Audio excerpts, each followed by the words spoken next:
Mannin Line, daily interaction, debate and exchange of ideas. Broadcast on Manx Radio from midday till 1, Monday to Friday. Mannin Line.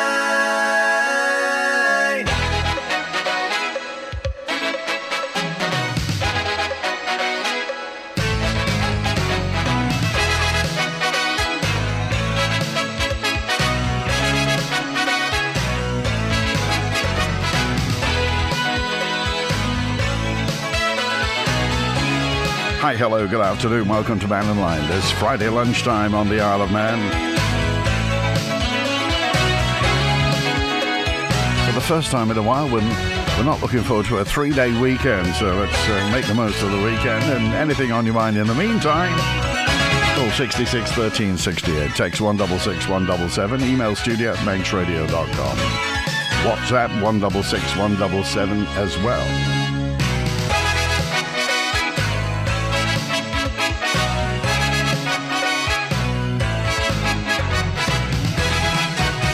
Well, the repercussions from the Dr. Rosalind Ranson case seem to be continuing all the time. People popping up saying how offended they are by everything.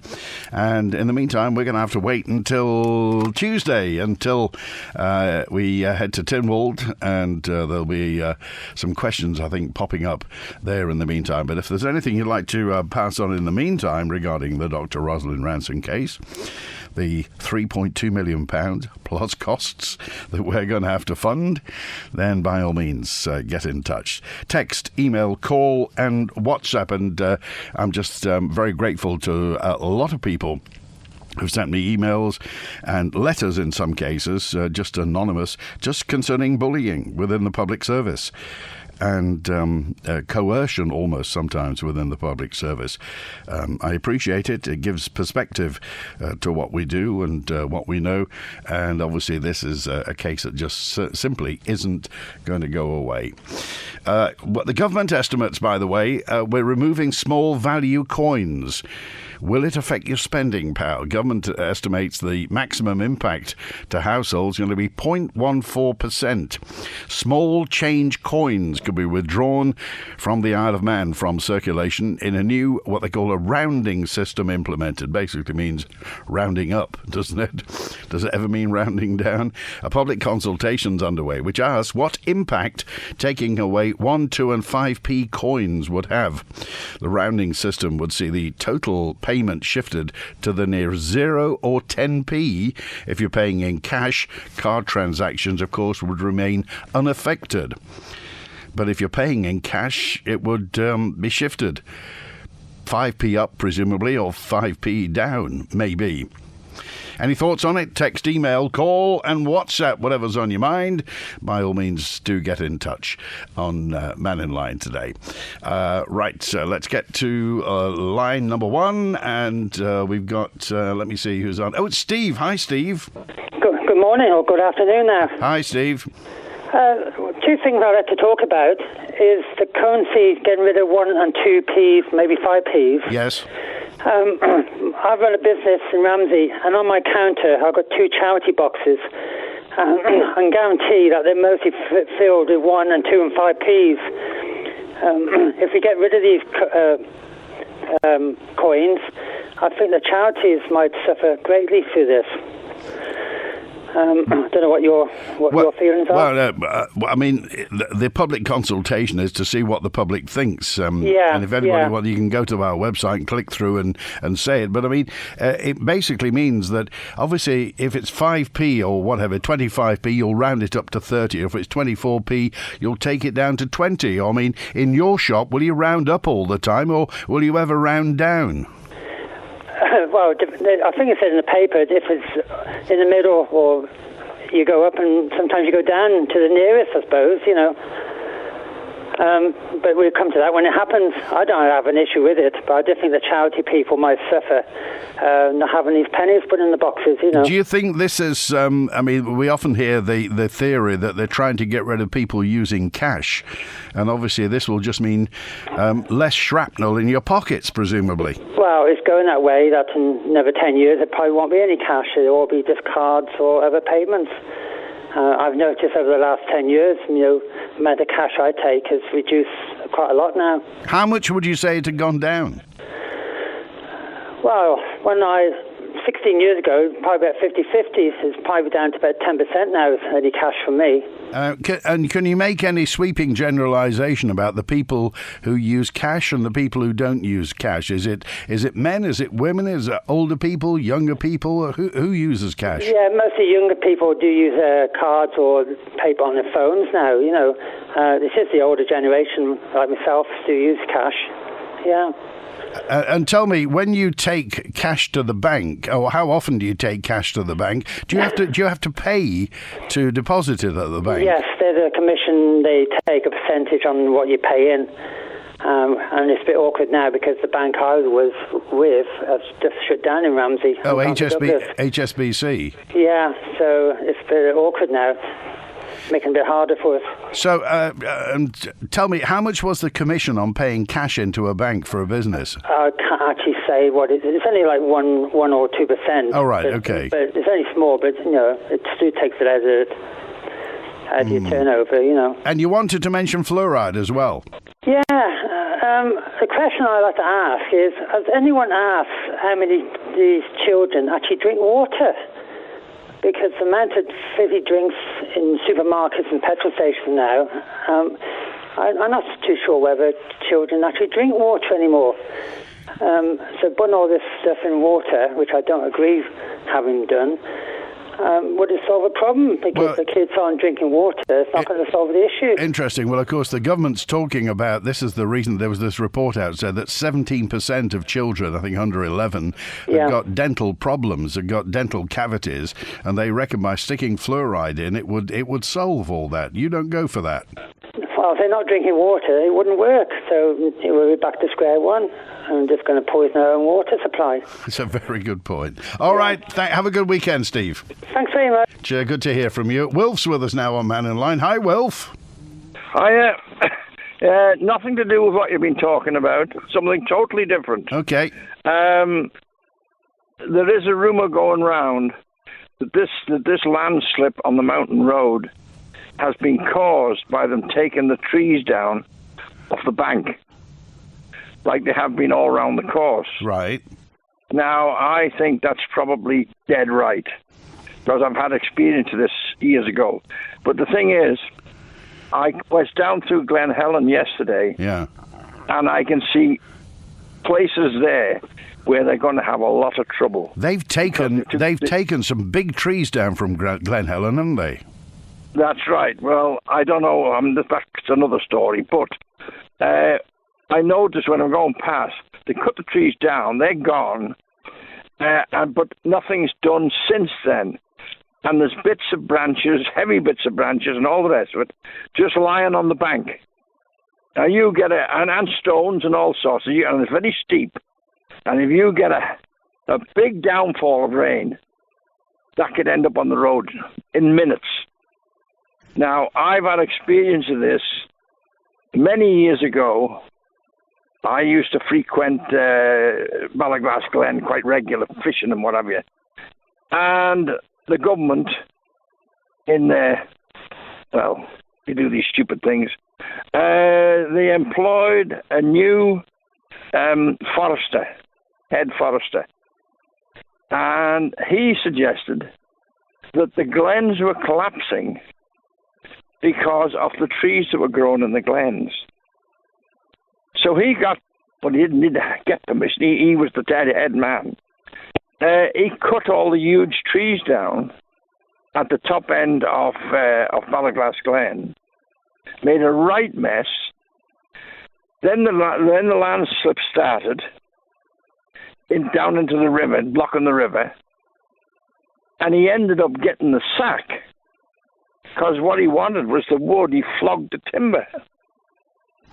He sold the timber away. Do you know that is that for a fact, Wilf?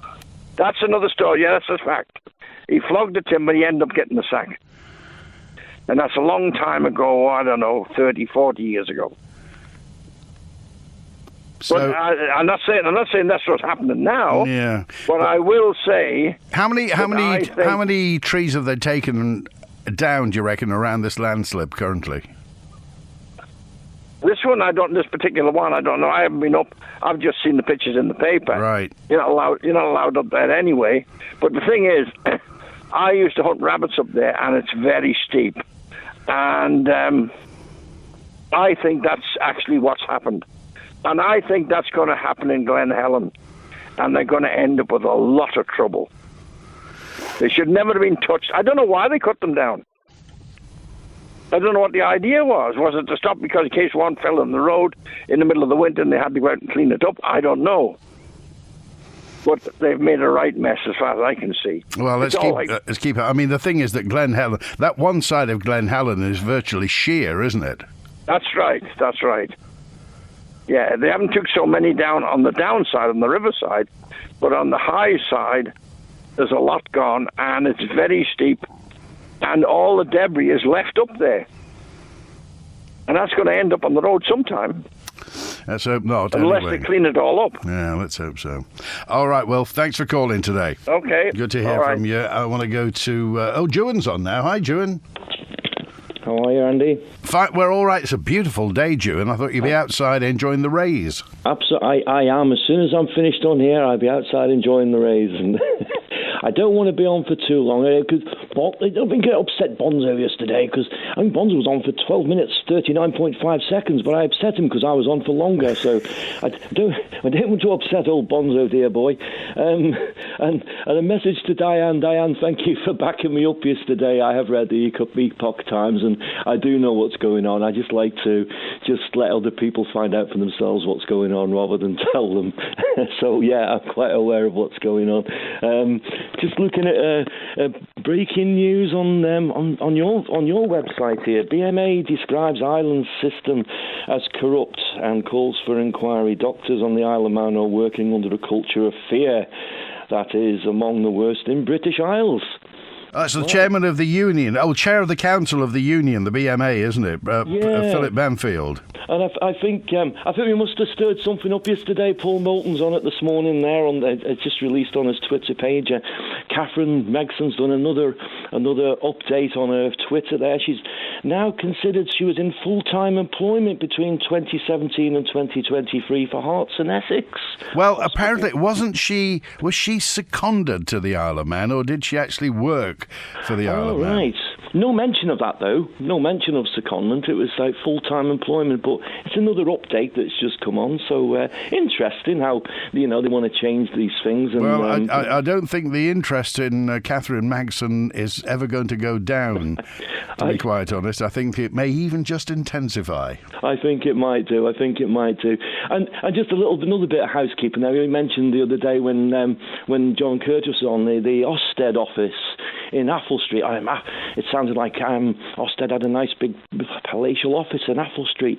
And then a friend of mine went to have a look for it the other day, and it's supposed to be in Applebee's somewhere above theirs, and the receptionist didn't even know it was there. So they've got a great presence over here, haven't they? Probably a name plaque on a wall somewhere. Well, I think he did say office. He didn't say building. I mean, they can have an office. Well, it's splitting hairs, isn't it? Let's face it, lots of people have got offices on Athol Street. Absolutely, yeah. It's just an interpretation, though, isn't it? They make people think that they've got a building or something, but it's actually probably a name plaque. But it's great when the receptionist doesn't even know. But anyway, that wasn't what I phoned for. What should we choose today here, Andy? Should I go on to the Michael Josem email about the QE2 pictures, or should we do the landlords meeting that was on the other night? Eeny, meeny, miny, landlords. I knew you'd say that. I put a bet on with someone. I knew you'd say that one. I'm going to leave the crux of it to the landlords themselves. But perhaps Head of News might want to get in touch with them and see what's happening. It was a close call for me. I thought, should I stay in and watch EastEnders or should I go and do something interesting? So I popped into the landlords meeting, and the other year was a year and a half ago. 180 something landlords were there. And this time there was maybe 40 landlords there. So what does that show? I think it's showing that a lot of landlords are fed up of the idiocracy of government trying to enforce these regulations. And again, you can kind of throw this on the government for causing this housing problem. Landlords are there to do a job and provide accommodation, and now you've got sofa surfers, you've got people you're seeing on the internet all the time, our landlords selling up and we're looking for accommodation. Well, they were warned, weren't they? They have been warned time and time again. And I'm going to leave the intricate detail to the Landlords Association, and maybe your news team will follow up on this. But they seem to be knocking their heads against a wall with discussions. I think your phone's died. Are you there, Juan? We'll try and find Juan. Call us back, Juan. I think there's something wrong with your phone. The Dr. Rosalind Ranson thing just continues, by the way. And I was just reading through some old copies of the newspapers. And I read the letters page in the newspapers every week just to get through it. And I was struck by a letter which I'm going to read to you now. It was from two health professionals, both medical consultants who were previously employed by the Isle of Man government. And it was following on from the outcome of the Dr. Rosalind Ranson tribunal, which found in her favour. And it's a letter that was signed by Dr. Vicky Cleek and Dr. Keki Madden. Vicky Cleek, consultant liaison psychiatrist, and Dr. Keki Madden, who's a consultant anaesthetist. They both work in Southampton. They are both married to each other, and following on from the outcome of the Dr. Ranson tribunal, which found in her favour, we are writing to say that concerns about clinical safety and governance structures, which have been raised by both of us, both informally and formally, and with other consultants during the time that we were working on the Isle of Man, spanning the 10 years of health ministers Dr. David Anderson, Howard Quayle, Kate Beecroft and David Ashford. So they left a wee while ago anyway. Changes of chief executives and medical directors unfortunately led to more of the same as the central problems of independent oversight and quality assurance, such as the via the Care Quality Commission. An absent complaints procedure allowed those in power to sweep problems under the carpet, to fester at significant costs, and we think to risk to patients. This is ultimately why we chose to leave the Isle of Man, and we now work in the UK NHS, the English NHS, where despite its problems, there are more balances and checks to prevent this happening. The planned one-off visit from the CQC without teeth to act, we think, won't turn around this situation. That's just a one-off letter, but it's just indicative of complaints that have been made. And these are two senior medical consultants, Keki Madden, an anaesthetist, and Vicky Cleek, a consultant liaison psychiatrist. That was a letter in the newspaper which really struck my mind a wee while ago. Juan's... Oh, you're back now, Juan. It's a conspiracy, isn't it? I got cut off in my prime, Andy. You didn't put your foot on the wire, did you? Someone's interfering with... It was either that or going out in the sunshine. So where were we up to? I don't know where we were talking about the fact that the number of members of the Isle of Man Landlords Association has gone down from, you said there used to be 140, and a couple of 40 or so turned up at this other meeting. That's and we right, were just wondering whether or not it's this landlords bill that the government's put through, the kind of do as we say, not as we do, because it doesn't apply to them. And the fact that landlords with fewer properties may be just selling up because they don't want the hassle. Obviously, landlords who've got dozens and dozens and dozens of properties have got the financial wherewithal to negotiate a lot of this. Maybe so, but on saying that, there was a chap there the other night who had 20-odd properties, and he's sold 10 and selling another 10. So, again, I think it may be a news item that you want to maybe follow up on and see where this is going, because this is something that's going to affect the people on the island, again, and it's close to home. So it's something that maybe need addressing, and you know, maybe speak to Alan Burrows and the people on the board and see their feeling for it, because they seem to be a little bit fraught that they can't get any headway with the DOI on this. I think one of the issues, and correct me if I'm wrong, but private landlords come somewhere around journalists and politicians in the public's likability scale, Juan. So getting sympathy for private landlords is often a difficult thing to do. Absolutely, totally, and that's why I think, again, my big thing about getting some middle ground on things and letting the Landlords Association put their feelings or put their points forward to the people. The big thing about this has been that government and council don't want to get themselves involved in these new legislations, and we know the amount of complaints that there's been about their properties and the condition of their properties. So, in a fair and equal world, I know the landlords are bothered about having some form of legislation in common sense that's going to suit all parties. I don't think there's anything against that in any way or form. But when you've got a party who's dictating the terms, who don't want to get involved in it themselves, it kind of distorts the whole conversation. On the other point, which my second point, I don't know whether you've seen this last night. It broke out Michael Josom's website on the pictures from the QE2. I thought there was something last week that he posted about it as well. He got the photos of the drag queen. Is that right? Yeah, that's right. And I think it just puts a little bit of a question mark on Julie Edge's statement that it didn't happen. And I think that's... But aren't these quite old photos? Weren't they a while ago? This was some time ago, but it was all related around the same incidents, and this incident did happen, I think, was it last year or the year before? But it's all relevant to what's kicked off. And I think the question, and it seems to be a split looking at the thread going down of, how people's feelings on this. And I don't think it should be confused with the sex education bill, which is a totally different thing, which is the main priority that people should be talking about. The fact that Owen was there doing literature and stuff, I don't think has any relevance. That's plain and simple. I think the biggest two things was if someone was there promoting the fact that there's 72 genders and a child got put out of a classroom because he objected to that. I think that's the main issue about this. But it seemed to kick off about 200 comments on Michael's email page about it. So I think the question was, Julie Edge made a point that this didn't happen, and now there's photographs appeared that has. So that kind of is a little bit of a sticking point there. So just another thing maybe that'll stir some talk up for you on the program. We'll dig into that. The other thing, I can't let you go without asking what about this government plan to get rid of 1, 2 and 5p pieces and round everything up or down to the nearest 10p? What are you going to do with your piggy bank? Are you going to empty yours out?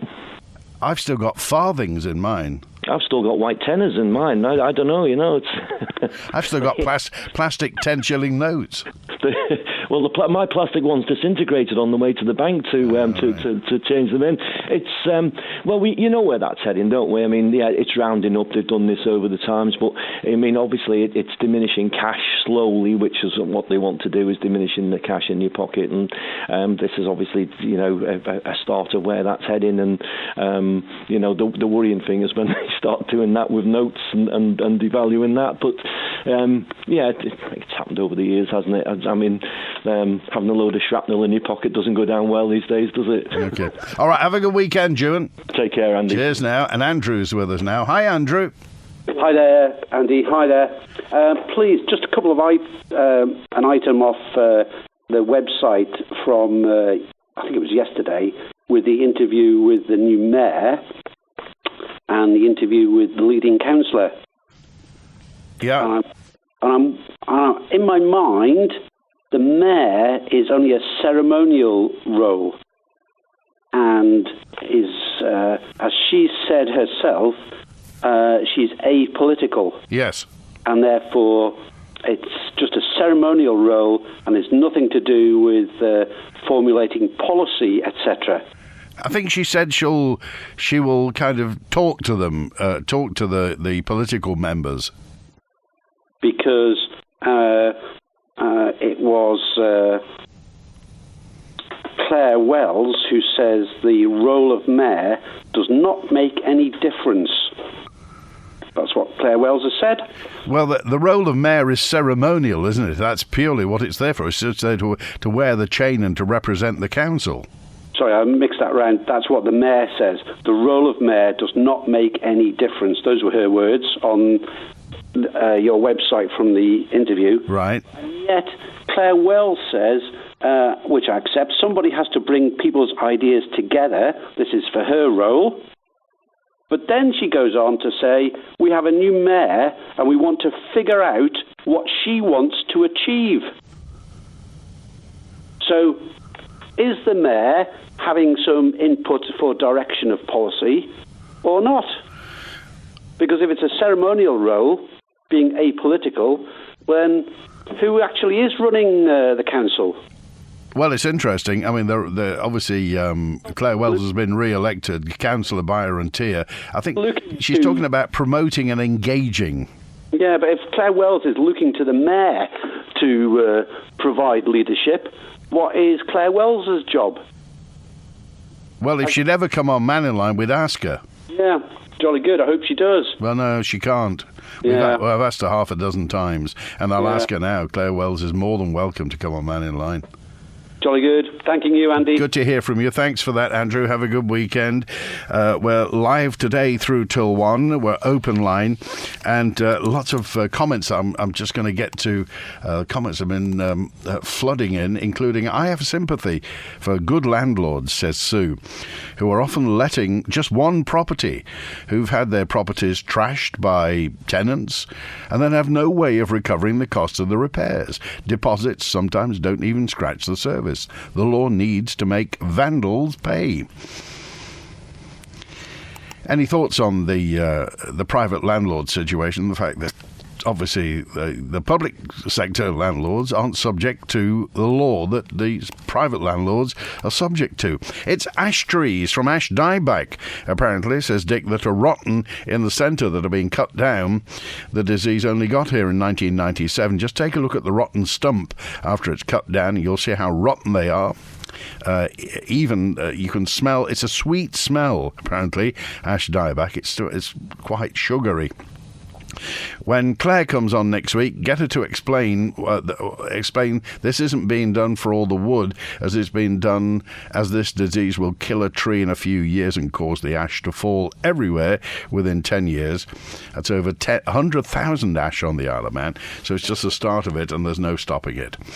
Best to look up when you walk under an ash tree, as sometimes it is going to come down. Well, Claire Barber's going to be on Mannin Line week on Monday. I think Claire Barber's going to be here from Department of Environment, Food and Agriculture, along with the interim Chief Exec Steve Stanley will be here.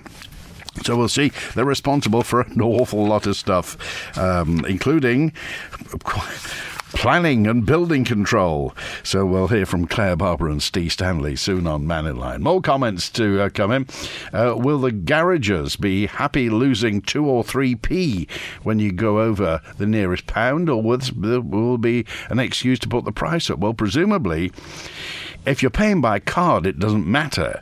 They're talking about getting rid of 1, 2 and 5p pieces. So if you're paying in cash and you go a penny over, you'll pay however many pounds and 10p. But 1, 2 and 5p pieces could be disappearing. It's the King Spa's 5th birthday, and with some amazing celebratory offers, we'll make you feel like royalty. Our unique new VIP card will let you celebrate our birthday year in style, with prestige access and a range of events, wellness weekday spas, afternoon teas and priority lunch bookings on Wednesdays and Fridays. Visit kingspa.im for all the details. The King Spa, King Edward Golf Club, Onken, celebrating 5 years of wellness. ShopRite. Shopping that's better all round. Shopping that costs less before you even start. Less travel, fuel and time. Because our stores are local to you. Prices? ShopRite has low prices as well as price matching. And Switch and Save is something else. Sainsbury's own brand. Hundreds of items Within the you buy report, there every were day. points of praise with those conducting It's quality assured, adding up to pounds less at the checkout. ShopRite. Proudly locally owned. Are you concerned about your eye health? Holmes & Davidson Opticians in Douglas are proud to offer the Eidon Ultra-Wide Field Retinal Imaging and Heidelberg 4D OCT systems, state-of-the-art machines that allow early detection and management of eye diseases. Don't wait. Book your appointment today and ensure the health of your eyes with the best technology available. Call 676 230 or visit homesanddavidsonopticians.co.uk now. On Perspective this week, we gauge reaction to the Dr. Ranson payout and the Chief Minister's statement to the House of Keys on the matter. Claire Christian, MHK, demands that the independent assessment suggested by the Chief Minister includes the Attorney General's chambers, politicians and not just the Department of Health and Social Care. Tris Robertshaw calls for radical change and Minister Julie Edge asks for the recommendations of the whistleblowing committee she chaired to be fully implemented. That's all on Perspective this Sunday at 12 noon on Manx Radio with me, Phil Gaughan. Is government in crisis or is it just a storm in the Tynwald teacup? The Mannin Line with Andy Wint. 23 minutes before 1. David's with us now. Hi, David. Hi, Andy. Just the definition of a landlord, and just to support the landlords that are out there. And I'm not a landlord myself, although when I was involved with government, I supported the landlords on their issue regarding they were pushed to one side and were treated differently. A landlord is somebody who rents a property out, which government have 2,500 properties. Each local authority has probably about 5,000 between them all. Would you say they're all landlords? Yes is the answer. All right.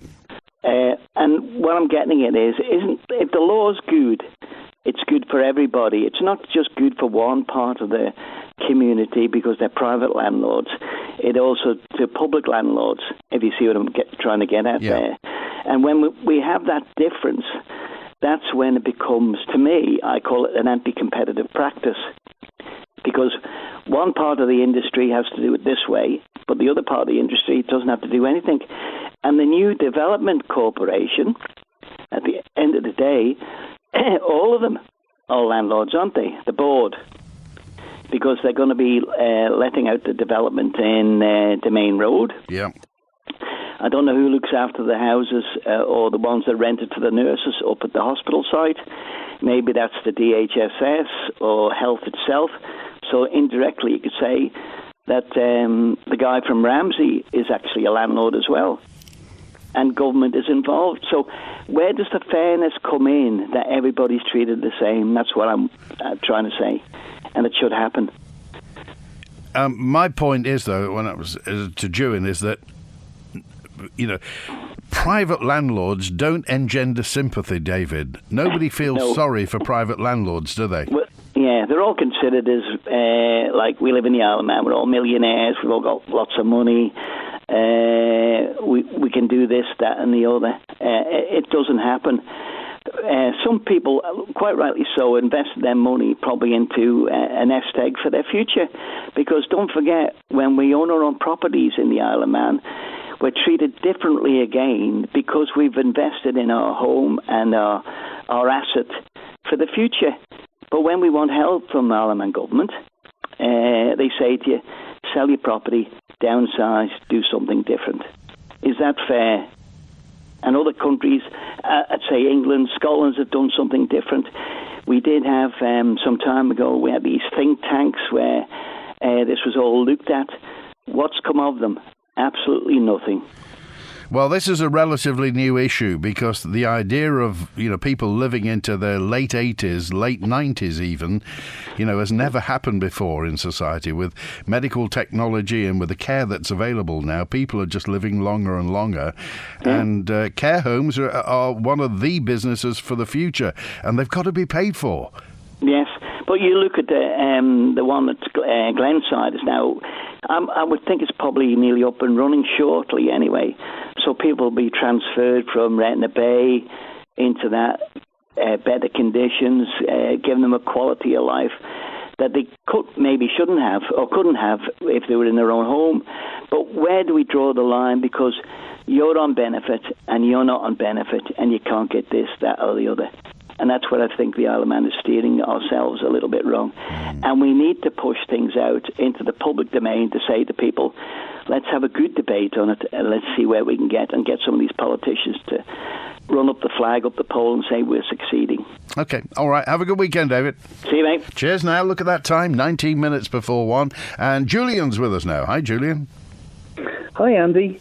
A lot of news today, isn't it? By jingoes, lots to look at online. When I spoke to Andrew Langer-Newton the other day, he said something interesting which got me thinking about this.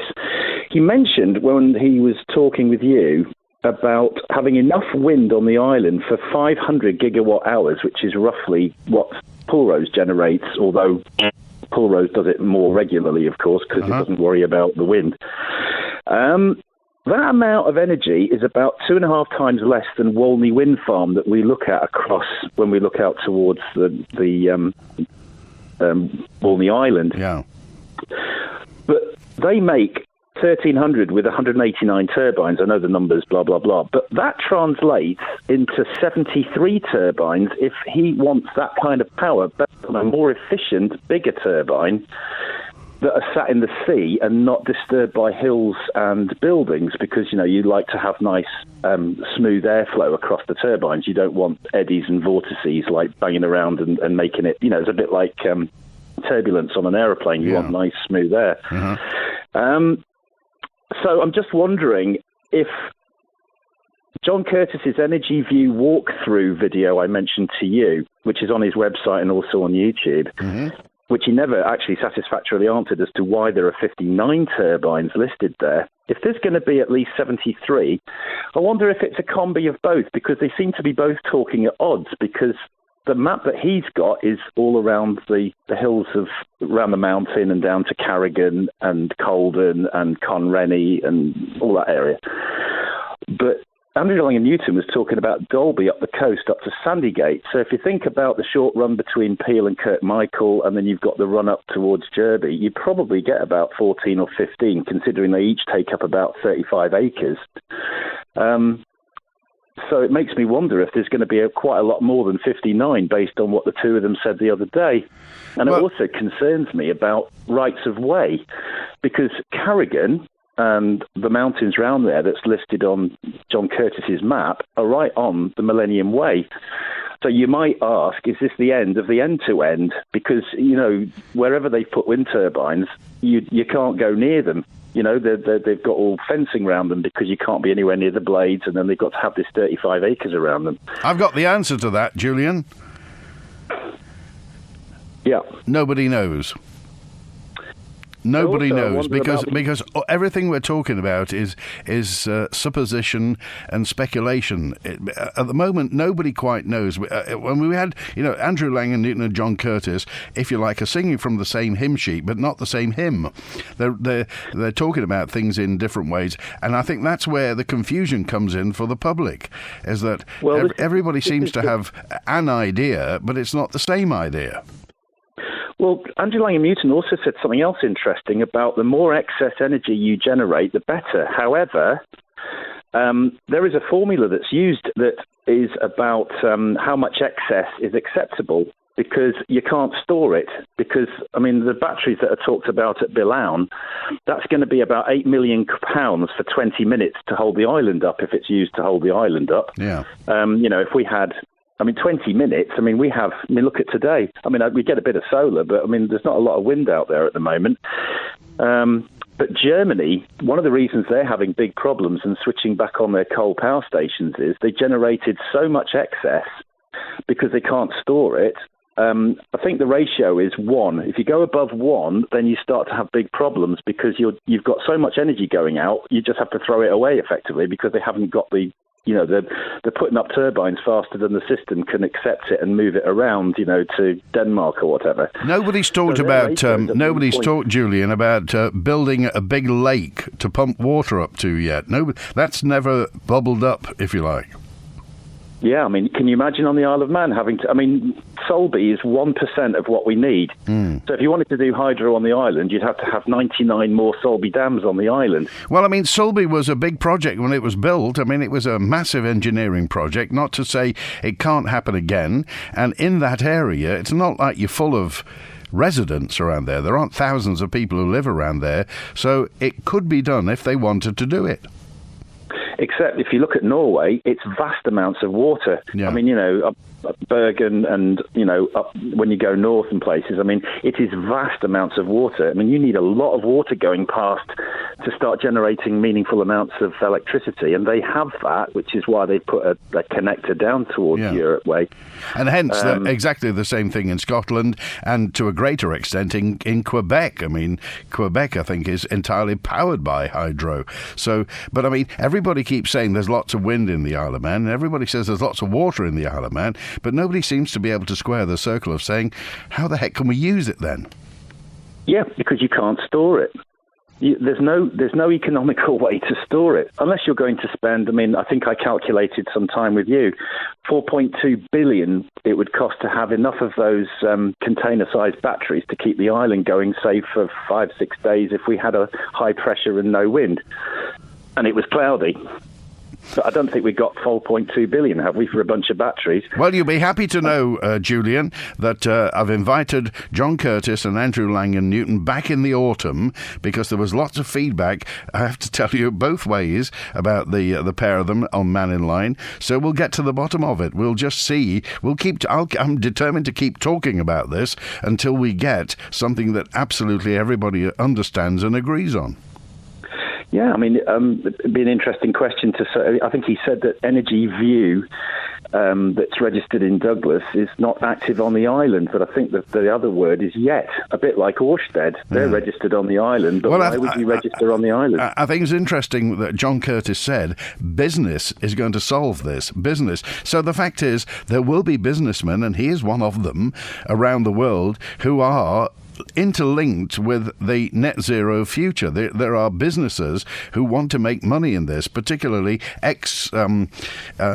fossil fuel people want to know all about energy. This is just a different form of energy. So I think we have to get used to the fact that business is going to play a big part in this, and obviously they want to make money. But as Ewan said, if it makes or doesn't make money, they'll just move on afterwards after making their money. If it turns out that we've lost all our base load because there's no talk about putting in a new power station at Pulrose, I don't think biomass is going to make much sense, bringing 600 tons of wood pellets a day. Well, the politicians, the politicians, I'm sure, Julian, will know that. They'll know that they will be unelectable if they leave us in the lurch. Well, it takes 5 to 6 years to build a gas power station, so they need to get on with it because it's 2023 now. All right, Julian, have a good weekend. Thanks for calling. Thank you. Thanks, Andy. Cheers now. ShopRite. Shopping that's better all round. Shopping that costs less before you even start. Less travel, fuel and time. Because our stores are local to you. Prices? ShopRite has low prices as well as price matching. And Switch and Save is something else. Sainsbury's own brand. Hundreds of items you buy every day. Famous Sainsbury's quality assured, adding up to pounds less at the checkout. ShopRite, proudly locally owned. It's good to talk. It's how we get things done. So when you apply for a personal loan from Black Horse, you'll get support from one of our relationship managers who's there to talk you through your application. You could borrow up to £50,000 with up to 7 years to pay it back, and you could receive your money within 24 hours of approval. Ready to talk? Go to blackhorseoffshore.co.uk to request a call back today. Finance subject to status. Applicants must be 18 or over. I found a great photo of Grandad on the Queen's Pier, Ramsey, back in the 50s. If only we could see this historic landmark in its full glory once more. Well, actually, we could see the pier restored, whether through a small donation, regular transfer, or the purchase of an engraved plank or stanchion. You can leave your mark on history. To donate, visit qprt.im or call Graham on 355 104. This audio has been kindly sponsored by Paul Carey & Sons. We are ready to go at B&B Furniture with a wide range of managers' specials throughout the store.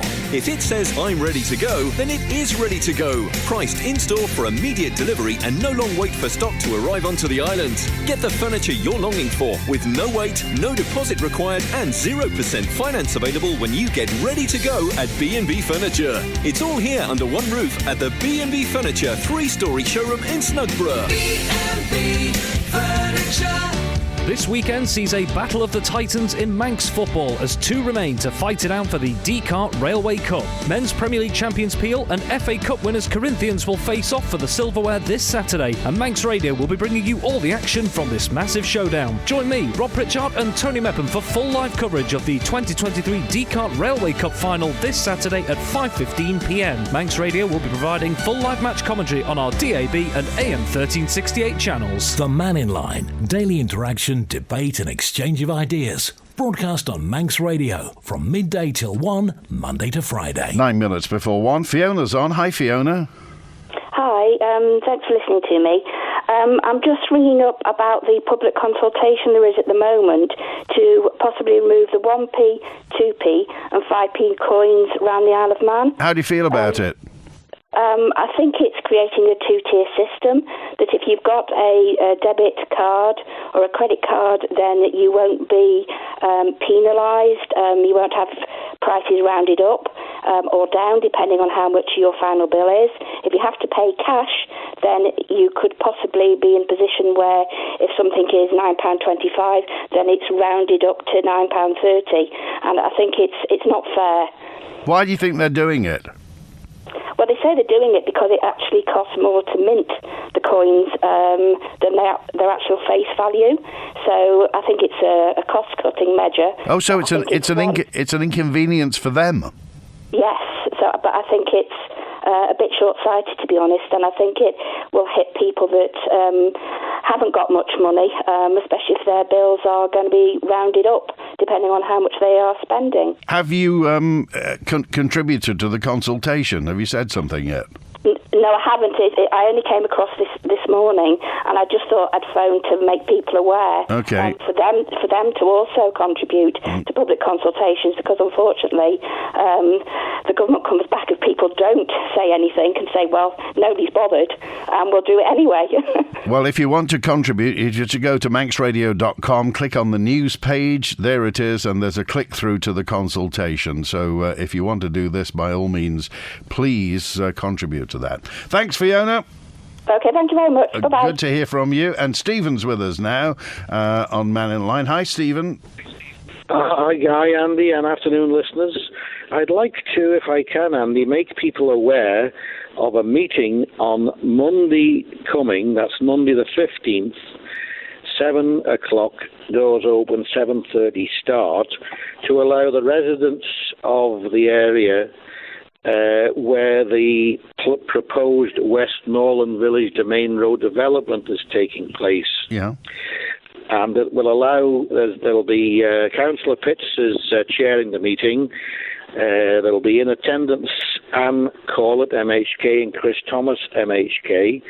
So people will be able to come along, ask questions about the plans.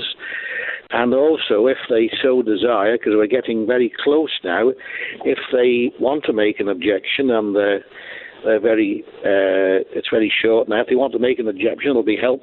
There'll be guidance issued how to make an objection, or if they support the plan, there'll be guidance for that as well, what to do, how to write in, etc., etc. Because we're getting close now, it's going to be heard by the committee. So if people have views one way or the other, the only way it can be that the planning committee can consider the views of the residents and people is by writing in or emailing in to the planning committee about their concerns. Whereabouts is the meeting? Now, the meeting is in All Saints Church schoolroom at the Rosemount entrance. It's limited seating, so be early if you want to make sure you come along and hear about these matters. The All Saints Church schoolroom. Sorry, not All Saints Church. What am I talking about? It is Rosemount Trinity. Holy Trinity, yes, yeah, by Rosemount. Yeah, it's Rosemount Trinity, and it's the Rosemount entrance. So it's Rosemount Trinity. Okay, and you'll be happy to know there's lots of parking there as well, isn't there? Well, this is one of the big issues that seems to be cropping up, is that those people that I've spoke to who are opposing the scheme are concerned about parking, and of course there's limited parking in this area, so you can have to park where you can. But this will show to people what the effects of the scheme could have. It will impact upon those. And I know that the MDC say everybody that lives in the area in this new development will not have cars, but quite frankly, we think that's for the birds. How are they going to police that? I mean, if somebody says, I'm not going to have a car, what's to stop them the next day going to buy a car? They're not going to go round and check, surely. Well, how can you police it? How can you say to somebody that's within their rights, I would have thought, you can't infringe on their personal liberty to act in the same way as any other person will, and that is to buy a car if they so desire. I suppose they can say you're not going to get a parking permit. They can do that. But come the evening time, I don't think there's any restrictions. It's only in certain hours of the day. Yeah, it's up until 6 o'clock. Exactly, when the permit protects you. So that's all academic. I think these are the things I would hope that the planning committee consider. And also, Andy and listeners, to suggest that this plan is a village in its own right is also for the birds. It sits slap bang in one of the most densest urban areas. Yeah. Even after if the bill goes ahead as they want, it would still mean it's competing for parking with the doctors' surgeries in the area and the community health clinics. Okay, right. So it's Monday. It's Monday. You say? Monday. Yeah. What time? Monday, 7:30 start. 7 o'clock doors open. 7:30 start in Rosemount Trinity. And it's in the schoolroom. There'll be signs to direct. All right, that's great. Stephen, we're out of time. We've got to go. Have a great weekend now. WINT